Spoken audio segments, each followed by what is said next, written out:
Bonjour à tous et bienvenue pour ce nouveau tuto concernant PrestaShop. Aujourd'hui, on s'intéresse aux commandes. Comment fait-on pour consulter l'ensemble des commandes passées sur votre site de vente en ligne? On va regarder dans cette vidéo plusieurs fonctionnalités.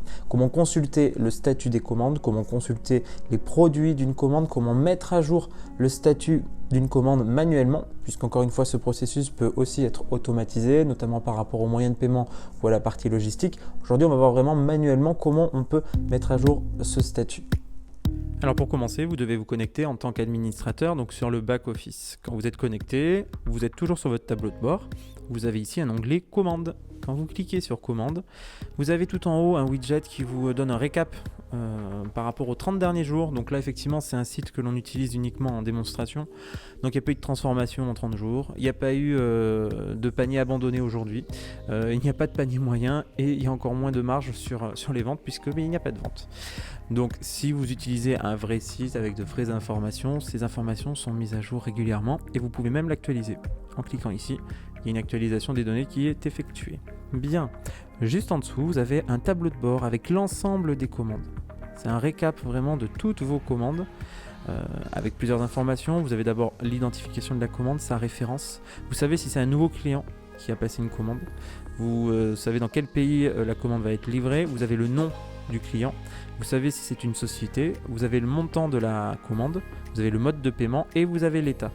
Ensuite, vous avez la date de la commande et la possibilité de télécharger certains documents. On va rentrer dans les détails justement par rapport à ces documents juste après.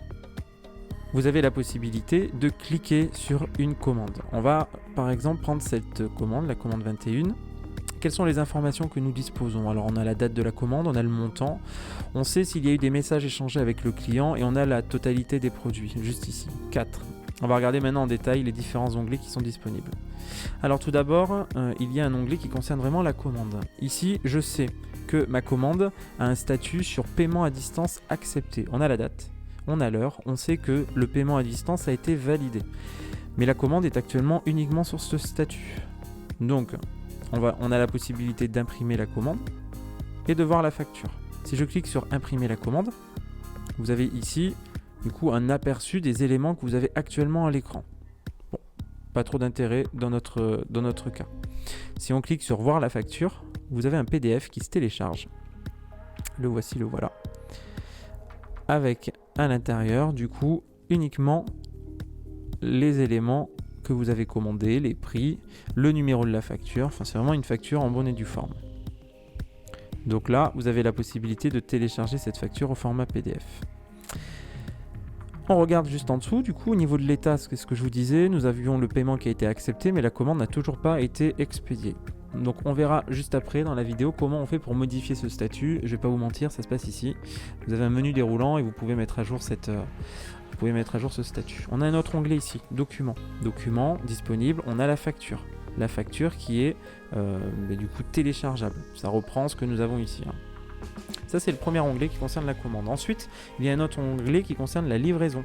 On sait que sur cette commande, c'est du coup un transporteur qui est bureau fourniture transport, qui a été sélectionné par le client avec les frais d'expédition. Enfin, vous avez vraiment toutes les infos qui sont ici disponibles concernant la livraison. Donc, on sait que cette livraison n'a pas encore été effectuée. Au niveau du paiement, on sait que ça a été un virement bancaire du coup qui a été émis le 17 octobre dernier à 15h avec le montant. Donc ici, vous avez vraiment les informations qui concernent le paiement.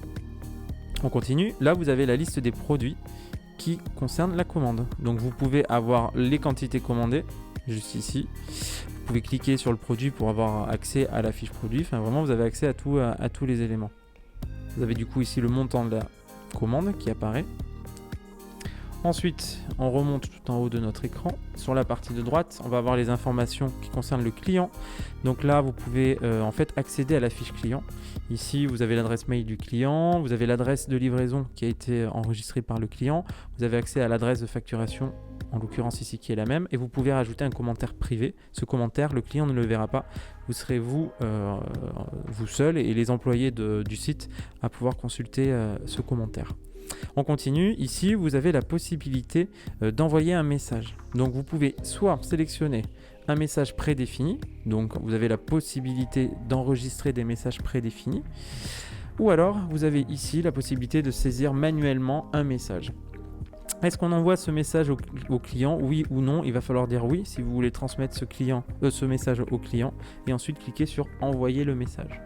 Dans tous les cas, vous aurez un historique de tous les messages envoyés dans cette commande, dans la fiche client, juste ici, et même dans le SAV. Il y a une vidéo qui sera dédiée à la gestion du SAV, je vous encourage à la regarder.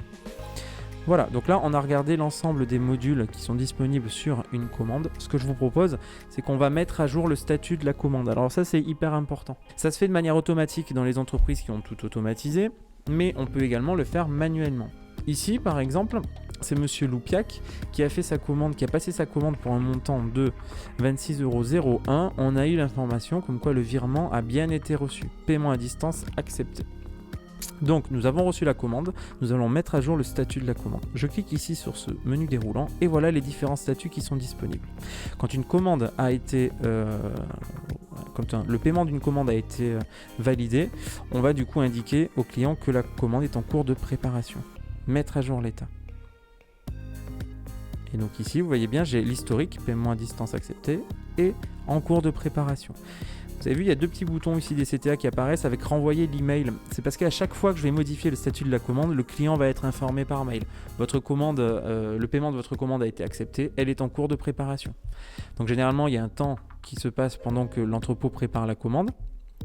Après le en cours de préparation, on va du coup expédier la commande. La commande, je mets à jour l'état, la commande est à présent expédiée. Le client va être informé comme quoi la commande est en cours de livraison. Une fois que la commande a été expédiée, généralement la commande va être livrée. Une fois que la commande est livrée, je mets à jour le statut de la commande et pareil, le client est informé. Le statut de livraison peut être mis à jour automatiquement. Rappelez-vous, quand on crée un transporteur, on peut rajouter l'URL de suivi et ainsi, ce statut va se mettre à jour automatiquement. Mais là, tout ce que je vous montre, c'est manuel. On va regarder au niveau des documents, vous voyez, il y a une mise à jour des documents. Je vais cliquer dessus. Qu'est-ce qu'on a? On a le bon de livraison qui a été rajouté. Donc là, je vais avoir la possibilité de voir mon bon de livraison. Et ici, vous voyez, c'est pas tout à fait la même chose que la facture, même si on a le montant total, on sait quand même moins d'informations sur les produits, on n'a pas les photos des produits. Justement, j'ai la facture qui est juste à côté. Vous voyez qu'on n'a quand même pas les mêmes informations. Ici, on a la facture, ici, on a le bon de livraison. Ce ne sont pas les mêmes informations, ce n'est pas une facture. Encore une fois, ce document, c'est ce qu'on va utiliser pour préparer la commande et remettre les éléments au transporteur avec l'adresse de livraison, etc. Voilà, donc là, on a vu comment on pouvait effectivement mettre à jour l'état de notre commande. Alors maintenant, un cas de figure qui peut aussi se produire, c'est que votre client vous contacte par téléphone ou par mail parce qu'il n'arrive pas à réaliser sa commande. Vous devez être en mesure de créer manuellement une commande. On regarde tout de suite la procédure. Vous allez dans commande, ajouter une commande. Ici, on va vous demander le nom du client. On va prendre notre client test. Je choisis ce client. Ici, je peux savoir ce que le client a actuellement dans le panier. Alors ça peut être pratique parce qu'un client qui s'est identifié sur le site, qui a mis des produits dans le panier mais qui n'arrive pas à finaliser sa commande, vous allez pouvoir reprendre les produits qui sont dans son panier. Ils apparaîtront. Vous aurez la possibilité de choisir ces produits. Donc ça peut être intéressant. Là, on a le panier pour la commande du coup qui est vide. Je vais pouvoir faire une recherche de produits. Donc là, je vais taper manuellement FIFA, puisque FIFA du coup est en vente pour PS4 sur mon site. Ici, j'ai des déclinaisons. Donc là, je vais prendre la version champion, effectivement à 75 € et je clique sur ajouter au panier. Je peux modifier la quantité si je le souhaite. Et donc ici, j'ai mon panier qui s'est mis à jour. Je vais pouvoir ajouter comme ça plusieurs produits. Ensuite, je vais indiquer les bons de réduction. Donc, imaginons, vous avez votre client en ligne. Est-ce que vous disposez d'un bon de réduction? Ce genre de choses. Bon, vous avez la possibilité ici de saisir ces informations et là, de saisir l'adresse de livraison. Je n'en avais pas. Donc ici, je vais créer une adresse pour mon client. On va dire que c'est son domicile. Voilà, donc une fois que j'ai créé mon adresse, je vais pouvoir personnaliser ici au niveau de l'adresse de livraison et de l'adresse de facturation. Si je crée plusieurs adresses, je peux très bien avoir une adresse de livraison et une autre adresse de facturation. Donc là, on sélectionne ces infos juste ici. Ensuite, on choisit le mode de livraison. Donc là, vous avez votre client en ligne ou par mail. Il vous dit qu'il veut un retrait en magasin. Très bien. Les éléments liés à la livraison sont paramétrés, mais vous pouvez manuellement accorder une livraison gratuite. Bon, là, ce ne sera pas le cas, puisque de toute façon, elle est gratuite, puisque c'est un retrait en magasin. Et là, vous avez un récap. Donc là, on sait que les produits coûtent 75 €, qu'il y a 15 € de taxes. Du coup, on termine avec une commande à 90 €. Vous pouvez rajouter un message pour la commande. Et là, vous allez sélectionner le mode de paiement. Est-ce que ça va être un transfert bancaire? Est-ce que ça va être par chèque? Est-ce que ça va être par carte bleue? Imaginons si c'est par chèque.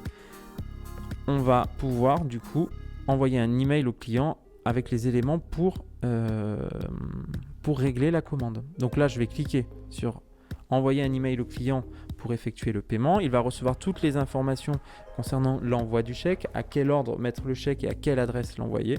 Par contre, attention ici, par défaut, vous avez paiement accepté. Là, je vais du coup indiquer qu'on est en attente de paiement, en attente du paiement par chèque. Et je crée la commande. Du coup, j'ai créé manuellement la commande. Le client a reçu un mail avec la procédure à suivre pour régler sa commande. Il reçoit notre mail comme quoi sa commande a été enregistrée. Mais attention, la commande n'est pas encore au statut de en cours de préparation puisque je n'ai pas reçu le paiement.